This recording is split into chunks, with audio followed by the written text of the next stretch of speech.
एक तो सबसे बड़ा रीज़न सोशल मीडिया है, वो अधिक डिस्ट्रैक्ट करता है। जब पढ़ने जाए तो उधर डाइवर्ट हो जाते थे। 12th तक में जो होना था हो गया, अब समझ में आ गया है क्या है, तो अब आगे जो होगा तो इसको ध्यान में रख के करेंगे। आज हमारे बीच है इस संस्थान के टॉपर सोमनाथ राजा।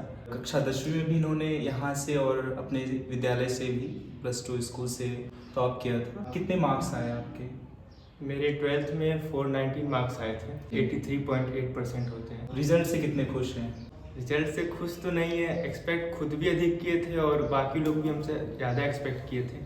लापरवाही मेरी थी कि उतना नहीं आ पाई जितना चाहते थे। रिवीजन भी नहीं हो पाया और एक दो और रीज़न है। एक तो सबसे बड़ा रीज़न सोशल मीडिया है, वो अधिक डिस्ट्रैक्ट करता है। तो बाद में पता चला, अब तो उसको सुधार करके आगे देखते हैं। हाँ, कहीं ना कहीं और बच्चों के लिए वो सबक होगा कि आजकल के दौर में हम जो टेक्नोलॉजी वगैरह से जितना ज़्यादा जुड़ गए हैं कि हम अपने आप को सोशल मीडिया से रोक नहीं पाते हैं। और बहुत सारे ऐसे सर्वेज हुए हैं जिसमें बच्चे 1 मिनट के लिए फ़ोन लेते हैं लेकिन आधे घंटे घंटों तक वो यूज़ करते रह जाते हैं। ये दिखाता है कि हम लोग कितनी ज़्यादा पढ़ाई से दूर भाग रहे हैं, किताबों से दूर भाग रहे हैं। आजकल के बच्चे बुक्स नहीं खरीदना चाहते हैं। बुक्स कहेंगे फ़ोन में PDF है, फ़ोन से पढ़ लेंगे। इसी बहाने गार्जियन से फ़ोन मिल जाता है। और हमको लगता है कि इस इंटेंशनली या अनइंटेंशनली बच्चा चाहे ना चाहे उनका वक्त बहुत ज़्यादा जाता है इन सब चीज़ों में। और किस सब्जेक्ट में वैसे हाईएस्ट मार्क्स है? इंग्लिश और बायोलॉजी में सबसे हाईएस्ट मार्क्स। इंग्लिश और बायो। और किस में निराश है, डिस्परेट मतलब डिसअपॉइंटमेंट किस सब्जेक्ट से है कि और बेहतर हो सकता था? हिंदी में।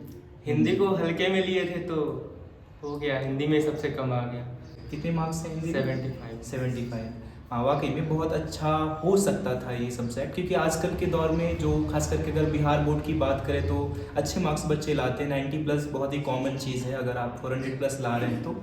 हाँ, कहीं ना कहीं पीछे रहे हैं, बट मुझे लगता है कि इन चीज़ों को ज़्यादा वो इशू भी नहीं बनाना चाहिए। बस मेरा एक नज़रिया था कि इन बच्चे से बात की जाए और साथ ही साथ हम एक वो मैसेज दे पाएँ आजकल के बच्चों को जो बाद में रिग्रेट करते हैं, पहले अपने आप को उस हिसाब से तैयार नहीं करते हैं। और क्या लगता है कंसिस्टेंसी कहीं उसका लय रिदम टूटी पढ़ाई में? हाँ, कुछ दिन तक कंसिस्टेंट रहे थे, लेकिन सोशल मीडिया अगेन वही, जब पढ़ने जाए तो उधर डाइवर्ट हो जाते थे। हुआ सही कि 12th तक में जो होना था हो गया, अब समझ में आ गया है क्या है, तो अब आगे जो होगा तो इसको ध्यान में रख के करेंगे। यहाँ तक वैसे भी इसके साथ ठीक ठाक नंबर आ गया है, कहीं आगे प्रॉब्लम तो नहीं होगा नंबर को लेके। हाँ, मार्क्स आई थिंक ठीक है। अगर आपके पास प्रतिभा है तो कहीं ना कहीं उम्मीद है कि आप कुछ एग्जाम्स भी शायद अभी देकर सुने आए हुए हैं फिलहाल। अभी NDA का एग्ज़ाम देकर आए तो, और कोई और ऐसा फॉर्म फिलअप? और एक CUET का एक फॉर्म भर के आया, मई में इसका एग्ज़ाम होने वाला है। सो कैसा एक्सपीरियंस रहा NDA का exam? I think one of the best exams in India that is conducted by UPSC। सो कहीं ना कहीं हम एक एक्सपीरियंस अपना जो साझा करना चाहेंगे वो बच्चे जो देख रहे हैं आगे जो NDA के एग्ज़ाम्स देना चाहते हैं या सोच रहे हैं ऐसा कुछ, तो एक्सपीरियंस तो बहुत अच्छा रहा। अगर 11th-12th में अधिक पढ़ लिए होते तो इसमें और अच्छा कर सकते थे। ये पहला अटैम्प्ट था तो इसमें एक्सपीरियंस बढ़िया आया है, तो नेक्स्ट अटैम्प्ट में क्लियर करने का पूरा कोशिश करेंगे। हाँ बिल्कुल, हमारी शुभकामनाएं आपके साथ हैं। और कुछ ऐसी बातें जो बेसिक हैं, हमको लगता है सबको पता है, बट हम फिर भी उसको नज़रअंदाज करते हैं। वो चीज़ें नहीं होनी चाहिए आजकल के बच्चों में। ठीक है, लोग कहते हैं कि किताबी कीड़ा बने हुए, बुक वॉर्म बन गए, बट ऐसा नहीं है।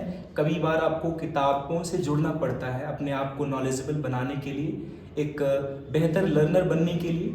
क्योंकि हम लोग आज जिस दौर में जी रहे हैं, सब चीज़ों का ऑनलाइन प्रचलन है, कक्षाएं ऑनलाइन हो रही है, बच्चे ऑनलाइन जीवन बर्बाद कर रहे हैं। और अच्छी चीज़ें भी हैं और आर्टिफिशियल इंटेलिजेंस जैसी चीज़ें जो कि युवाओं को आई थिंक अच्छी दिशा में भी ले जा सकती है, बट मुझे नहीं लगता कि इसका कुछ खास एडवांटेज बच्चे आजकल के यूथ उठा पा रहे हैं।